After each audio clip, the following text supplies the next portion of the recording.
Welcome to the People Leaders Podcast, the audio resource for managers and business leaders creating high-performing teams. Join leadership and team development experts Jan and Michelle Turkelson each week as they explore both subjects from every angle. Through practical tips, valuable insights, and compelling interviews with leadership experts around the world, you'll learn how to bring out the best in your staff and how to give your best as a leader. Excellent. Oh, very good. I want another word for excellent. Brilliant. Yeah, okay. Actually, I did once try to invent a word, and Brazilius, but it just didn't catch on. Like, you have to get like 2,000. Yeah, I know. No, not good. Okay, so we're going good. We are really looking forward to this episode because we have revamped our high-performing team assessment tool, and this is one of the most popular downloaded tools that we have and resources. People leaders download it, team members, stakeholders. It's a really good, resourceful team, but we've improved it. That's right. Yes, we are all about innovation and continuous improvement. So what we're going to do is take you through some of the changes that we have made to improve the high-performing team tool. Yeah. Now, this tool is behaviourally anchored, so it's a rating instrument. So you're looking at behaviours and you're rating them. And the instrument really just shows how team members perceive the team and their leader in relation to these core functions or dynamics, as we call them. And the differences in the rating provide an opportunity for team members to discuss those differences. So, for example, you know, when you say to someone, you know, how are you? And they go, good. Whereas if you were to rate how you were from 1 to 10, what would you say? So it gives you those nuances. Oh, you can go anywhere with that, Jen, because if you've rated, how I'm feeling, a 4, you can come back a week later and say, how are you today? And you can see the improvement. It's a benchmark. It's a measure. And what we love about this tool, it's a really simple instrument that, you know, you can implement, and it can be interpreted in-house, so it doesn't need an external facilitator unless you want to get us in. Yeah. So we really have had some great feedback around the tool, and we want to just step you through some of those changes. Yeah, so basically there are 3 what we're calling global changes. But first, Jen, why don't we actually step back a bit and outline, you know, what are the 8 dimensions of a high-performing team? Yeah, okay. So the first one is direction, and this is really about establishing a clear vision and expectation for the team. So, you know, do they have defined goals? Do they know when they're on track and off track? And I think this is absolutely paramount for a leader to be clear on. Oh, absolutely. For an individual in the team, that's what they're asking for, is clarity, and for you to provide, as a people leader, to provide the direction. You know, what is that signpost on the hill that the team is heading towards to try and achieve? That's right. And then the second dimension of the high-performing team is relationships. So this is all about measuring and looking at the quality and the types of interpersonal interactions that are happening within the team. And so this is about what is the degree of trust that exists within the team? How do we get on interpersonally? So this is the sort of softer side of the high-performing team. And what's interesting, though, now in the workplace is that we really are seeing people wanting more diversity in their teams, because we know it creates better outcomes. But what it also does is it creates some challenges, because when we talk about diversity, it's not just diversity in race and age, it's about diversity of thinking. And this diversity and feeling even. Yeah, that's right. And so what is satisfying for you isn't going to be satisfying for me. The way in which I go about a project isn't going to be the way in which you do. However, if we have clear structures in place, it accommodates the differences in the direction that we're heading. Yeah, and also like clear structures, and also an environment. As a people leader, I'm creating an environment that allows people to share their opinion, share their the thing that turns them on, how they process information differently. That's really important for a people leader to provide that sort of environment for people. Oh, people leaders have got so much responsibility. Oh, that's why you got to be really clear. Do you is this something that you're interested in? Oh, because it's so rewarding. It's so rewarding. So what's the next dimension? Is accountability. And this is people taking ownership of not only their work, but the behaviour. So not only the what, but the how. That's right. How they go about doing things. Oh, aren't we hearing this is a huge deal at the moment, Jen? Not just at the moment. We've heard this for years, accountability. People not taking accountability for their task or not taking accountability for a problem. They're giving it over to somebody else. Or, I think that's a really worthwhile thing to explore in a team environment. Yeah. Can I just say something about that? Is with accountability, if a people leader discovers that someone hasn't been accountable for their work, sometimes we go into, so this is what I would have expected from you, as opposed to exploring the why that person didn't. Because when you get to the source of a situation, then more than likely it's not going to repeat itself. So sometimes there's a little bit of exploration around, I've discovered this. Can you tell me about this? Yeah, because I have, I've been in situations sometimes where it wasn't clear as to what this person was accountable for. And so the people leader was thinking, they're shirking their responsibilities and not taking accountability. But for the individual within the team, it was, I didn't think that was my responsibility. It wasn't in my position description. All right, the next one is process. And this is really about procedures and guidelines. So, when we talked about structures, so this is really about ensuring that tasks are completed in a way that leads to an effective outcome. That's right. And you know what? This is the crux almost of why this is what the team does. This is how they move something from A to B. So that's the work process. But there's also the interpersonal process, which making decisions. What if there's potential conflict? Do we have a process or an approach even? You don't have to use the word process, but do we have an approach? And if the approach is, we just go to the boss or we just go to the people leader, then you haven't nailed it. And so this is about looking at what are the key processes within the team and how effective are they? The next one is service, and this is really about stakeholder relationships. How clear are the team, who their stakeholders are, but what kind of information do those stakeholders know, like and trust? What type of information, the quality, the amount, the detail? That's right. How are they communicating to their stakeholders? And when something goes wrong, what's your go-to option? Yeah, because it's interesting, like when we talk about stakeholder relationships, a lot of people say, I've known this stakeholder for years. We've got a really good relationship because I never get any feedback that it's negative. However, a lot of people don't actually go out of their way to give you the negative feedback unless you're really clear and specific around the type of feedback that you want from them. That's right, because, it's uncomfortable because the interpersonal is so strong. They think, the person receiving it thinks, they tell me because we've got such a good relationship. No, it doesn't. I know. But even me, who, that's my job about helping people to give feedback. Like when I'm working with someone, like whether or not I'm getting my hair done or whatever, it's like, ask me for feedback. Yeah. Like I always give positive feedback without being asked. It's the constructive feedback. When people own their own feedback, that's a high performer. Totally. That's the kind of the start of a high performer. Yeah, definitely. And so the next one is about growth.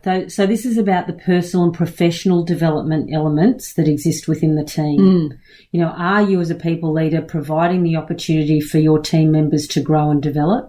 Are you capitalising on the strengths of each team member? Like, do you know what the strengths of each team member is? Like, there's an activity to come out of that element. And not only that, do you know what their strengths are, but does everyone in the team know what their strengths are and how to use them? How do I leverage those strengths? That's right. And there's something very powerful about hearing what your strengths are from your people leader. I was in a workshop last week and the people leader, we set it up beforehand and the people leader took a couple of notes and the idea was just to share with the rest of the group individually what you see as their strengths that they bring to the team. And so the people leader went around the table and shared what they believed were the strengths of each individual, and it was just such a powerful thing. So can you imagine cascading that down throughout the organisation? Very, very powerful. So I was in a session today, and what they do is they have update meetings, and the reason why they have update meetings is just to inform everyone what they're doing, but also, are there people in that team who can support that person with the project? You know, like, oh, actually, I've got a better relationship with such and such, so I can help out with that. Isn't that interesting? Because so many updates, or, you know, when people are sharing what's happening in their project, it is so boring. Yeah. You know what I mean? People just switch off. Yeah. So you really need to be, so why am I sharing this information with exactly, this team? The purpose. Yeah, what is the purpose? Yeah. Yep, for sure. All right, so the next dimension is communication, and this is really this interaction or communication amongst the team members. You know, so how often, what is the quality, is it open, do they have access to all the information that they need in order to do their job effectively? Yep.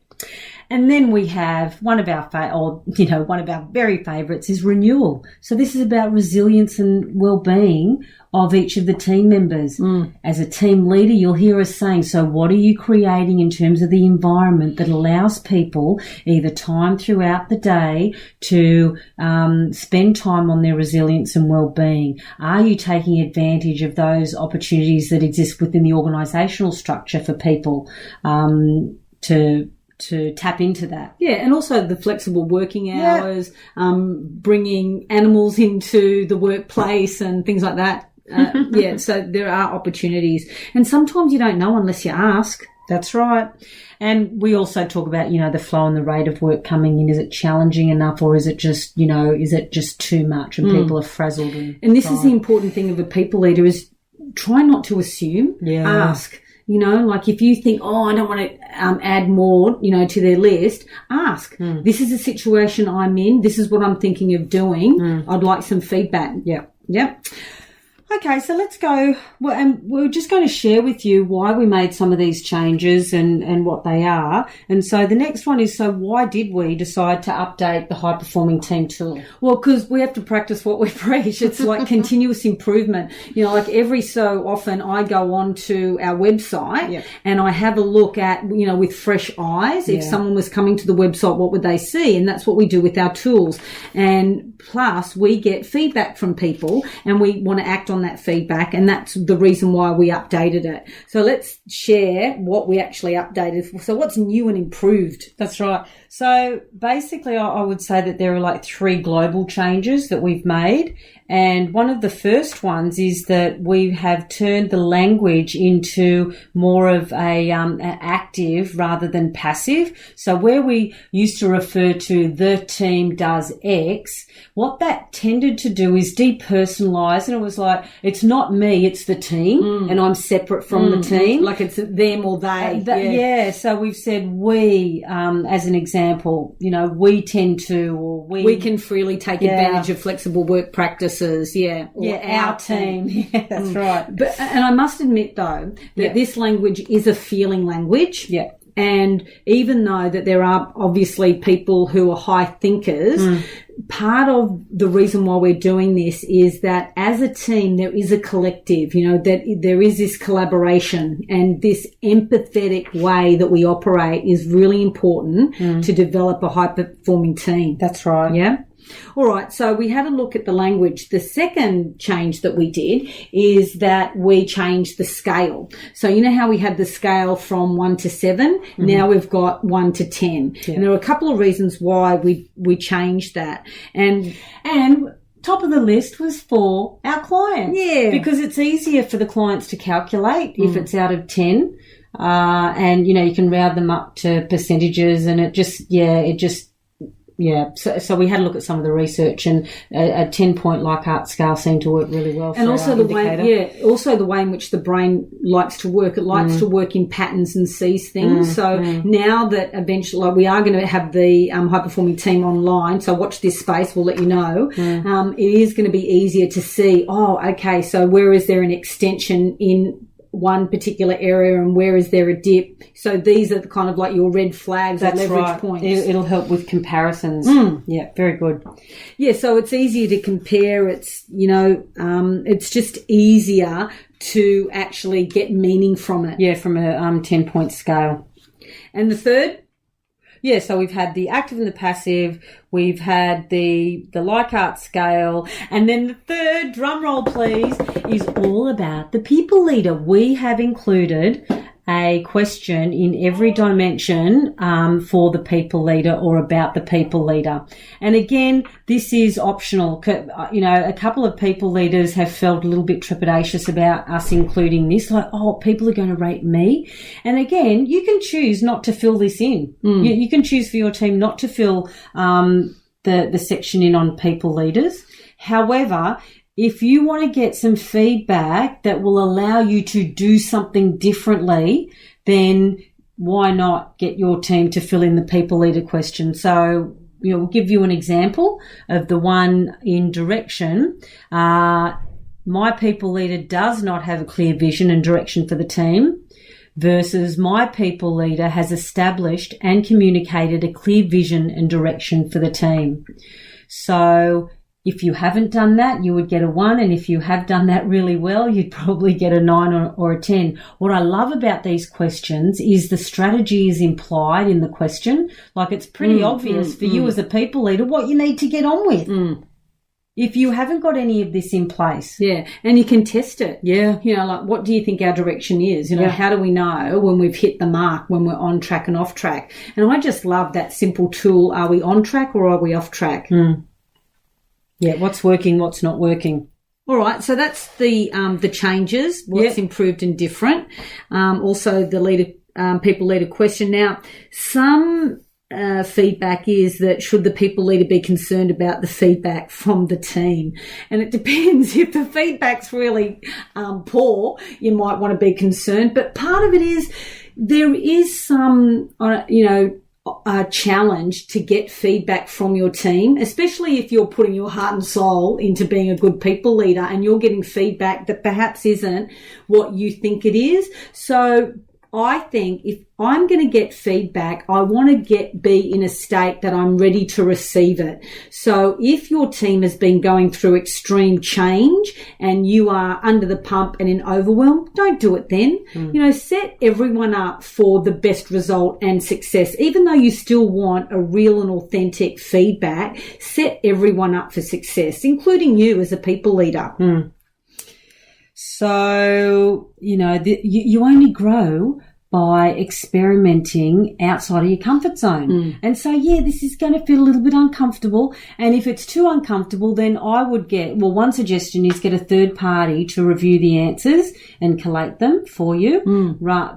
Absolutely. And I would do that anyway because with confidentiality aspects, probably think that's a really good idea, actually. Get somebody else to collate the data for you, particularly on the people leader question. Yeah. And if you're not ready to do the people leader question, don't do Leave it. it out. Yes. But it is an opportunity. Have a go. So, what can the team do with this information that they get from the assessment? So a couple of things, you can put it in your development plans. You can work on related items for each meeting. You have one item that has come out as a red flag. So, for example, the areas that you rank lowest, these are your red flags. So for example, if you rated really low on team goals, then that's something that you might want to do as a team building activity. And the most effective team building activities are the activities that team members can see a direct link between what they're doing and how they're going to use it at work or for themselves in a home life, like getting clear on your goals or whatever that function is. That's right. So these are some of the ways that you can use the assessment. That's right. And so another way, for example, if we do look at the relationship area, something that the team could do is do a personality indicator, for example, or a strengths finder indicator to identify, so what are the different personality types that exist between the team, and that will lead. It's a nice foundation to set yourselves up to communicate more effectively if you do something like that. Yeah. And part of the shift in the high-performing team is we're going to create a matrix for you that gives you strategies for the individual, for the manager, and for the team in each dimension. That's going to be perfect. Hey, how good is that? I would have loved that 20 years ago when I was a manager. Yeah. And really, like, it's not about telling people what to do. It's just that we have, the opportunity to see a lot of people do this type of work, and we learn from you, from the people that we work with. So we really appreciate that, don't we? Oh, absolutely. I was just thinking the other day coaching somebody, and they are going to share the high performing team, and we're having coaching, and she came back and she said, the team, because they were feeling a little bit negative for a while, and that's what we're doing coaching on. They were unmotivated. She shared that you were going to do the high performing team. What did they think? She said they were all fired up. Right. Yeah, looking forward to doing it. I know. And isn't it interesting, because another person who did the high performing team, when the team was going through a bit of a funk, it kind of like turned negative, because they saw how many gaps they had. So really, the way in which your mindset is, like, that's why if you're going to introduce anything, I think it's really important to have context, like the reason why you're doing it. Absolutely. And that was it. And she asked for permission. Yeah, she right. didn't come in and say, I want us to do the high performing team. Not that you would say that, but it was like, we've got an opportunity to use this tool. What do you think? I know there has been a little bit, of uncertainty, or we haven't been, on top of our game. What do you think? Yeah. I'm really motivated to create a high-performing team. True. Like, who wouldn't want to be part of a high-performing team? An underperformer. Anywho, okay. All right, well, that's it for now. Stay tuned, and we will give you some more information on the high-performing tool as we put it online. That's going to be exciting. Yeah. Okay, over and out. We hope you enjoyed today's episode of the People Leaders Podcast. For show notes and other resources, please visit us at peopleleaderspodcast.com. And while you're there, you can subscribe for future episodes so you can continue your own leadership journey. And please be sure to share this and other episodes with your friends and colleagues. The People Leaders Podcast is brought to you by the Experts on Air Podcast Network.